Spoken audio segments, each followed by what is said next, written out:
Souvenez-vous, l'année dernière, je vous ai parlé d'une série de Rick Remender que j'ai adoré et que je vous ai conseillé. Ça faisait même partie de mon top 10 de l'année 2024. Il s'agit de Sacrifice de Rick Remender et de Max Fiumara, un titre qui m'a ébloui, que j'ai lu et que j'ai dévoré. C'est-à-dire, c'est le genre de bouquin, vous le prenez et vous ne pouvez pas vous arrêter tellement c'est bien, tellement c'est chouette et tellement vous avez envie de savoir où ça va arriver. C'est un bouquin assez incroyable, né de l'imagination du prolifique et talentueux Rick Remender. Rick Remender, c'est un scénariste que j'adore. Voilà, c'est un scénariste que j'adore, c'est dit. C'est vraiment quelqu'un qui n'a que des bonnes idées et qui les met en scène de façon absolument géniale. Chez Marvel, il a brillé pendant des années.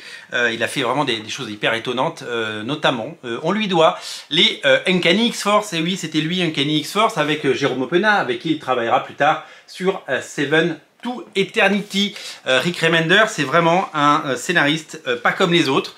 Talentueux, inventif, malin, à la plume acérée, vraiment, je suis hyper fan.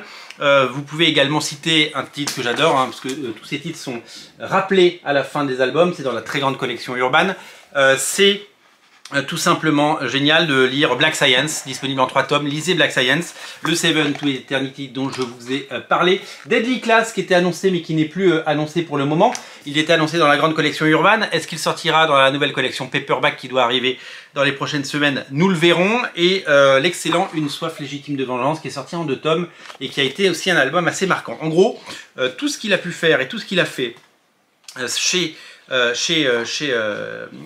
Urban, eh bien, donc en version en indépendant, on va dire, eh bien c'est vraiment hyper chouette. Et pourtant, quand on regarde, quand on prend ce bouquin et qu'on est habitué à voir du dessin de Jérôme Openas et du X-Force, du Uncanny X-Force et des choses comme Seven to Eternity ou Black Science, on se dit mais qu'est-ce qu'il allait faire une série avec un personnage qui a une tête de piaf bleue comme ça, qu'est-ce que c'est que cette histoire? Eh bien, ne vous fiez pas à ce design, les dessins sont flamboyants, ils sont magnifiques, ils sont signés par Max Fiumara. Et encore une fois, je vous ai dit tout le bien que j'ai à dire sur ce titre parce que il est vraiment exceptionnel. Une des forces de Rick Remender, c'est les rebondissements. Il part sur une histoire et à la fin de chapitre, il y a ce principe du cliffhanger, vous savez. Et là, il y a des rebondissements. Il se passe des trucs qui sont probables, parce qu'il peut y avoir des rebondissements what the fuck. Là, c'est du rebondissement hyper réaliste. Et donc qui font avancer l'histoire et qui permettent un petit peu de relancer les dés à chaque fois. Nous allons suivre le destin de 2 personnages qui n'ont rien à voir. Ce piaf bleu dont je vous ai parlé qui doit être sacrifié comme les enfants le sont dans ces villages oppressés par eh bien, une tyrannie. Il y a un côté Hunger Game, donc pour se souvenir des mots du passé, eh bien, il va falloir sacrifier des gens, c'est comme ça, c'est le pouvoir. Et il va faire la rencontre de la fille du tyran qui, elle, veut s'émanciper de son père et qui a conscience que eh bien, les choses ne se passent pas normalement comme prévu. Et donc là, ça va être totalement fou. C'est le genre de BD, à des moments, on a le cœur qui palpite. C'est-à-dire qu'on tourne les pages, on dit qu'est-ce qui va se passer. C'est vraiment super. Vraiment, le premier tome, c'était une réussite. Et aujourd'hui, je suis très fier de vous présenter le deuxième tome. Donc, qui vient de sortir. Je vous annonce tout de suite qu'il y en aura un troisième. Je n'ai même pas enlevé le prix encore derrière, tellement c'est tout frais.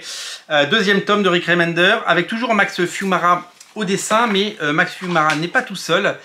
Puisque sur la fin, c'est André Lima Arrojo qui vient les aider. Alors, j'ai jamais trop compris quand on fait une histoire personnelle et que c'est l'association de 2 auteurs qui sont logiquement co-créateurs de la série et logiquement qui font partie voilà, qui sont là pour créer une œuvre. J'ai jamais trop compris pourquoi il y a des fill-in. Ils pourraient juste attendre 2 mois le temps que l'épisode se fasse.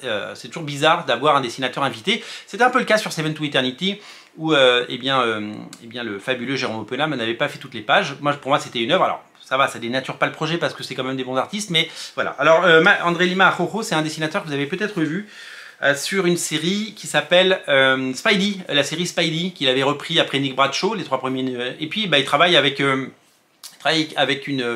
Brian Michael Bendis sur est-ce que c'est un webtoon aux États-Unis ou est-ce que c'est un bouquin sorti de façon indépendante, mais en tout cas qui est sorti chez Urban, le nom m'échappe au moment de vous le dire évidemment, mais c'est chez Urban et c'est dans la collection, pas Paperback, mais la petite collection Blast, Urban Blast.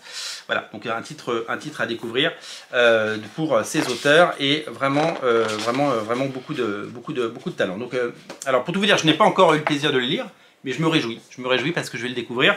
Et je voulais vraiment remettre un petit coup de projecteur sur ce titre. Je ne sais pas si vous l'avez lu, si vous l'avez acheté, si vous l'avez découvert, mais en tout cas le tome 2 est disponible. Et je pense que vraiment ça vaut le coup parce que c'est vraiment excellentissime et je pense que vous allez vous régaler. Voilà, c'est disponible chez Urban dans la grande collection, chez votre libraire. Passez le voir et découvrez Sacrifice de l'excellent Rick Remender. Et vraiment, lisez tout Rick Remender parce que c'est que du bon. Je remercie tous ceux qui s'abonnent, je remercie tous ceux qui viennent et reviennent, je remercie tous ceux qui sont fidèles à Radio Comics. Merci de faire vivre cette chaîne, c'est vous, c'est votre chaîne, c'est grâce à ça. Commentez cette vidéo, mettez un pouce en l'air, abonnez-vous, régalez-vous, lisez les comics, vive les comics. Salut!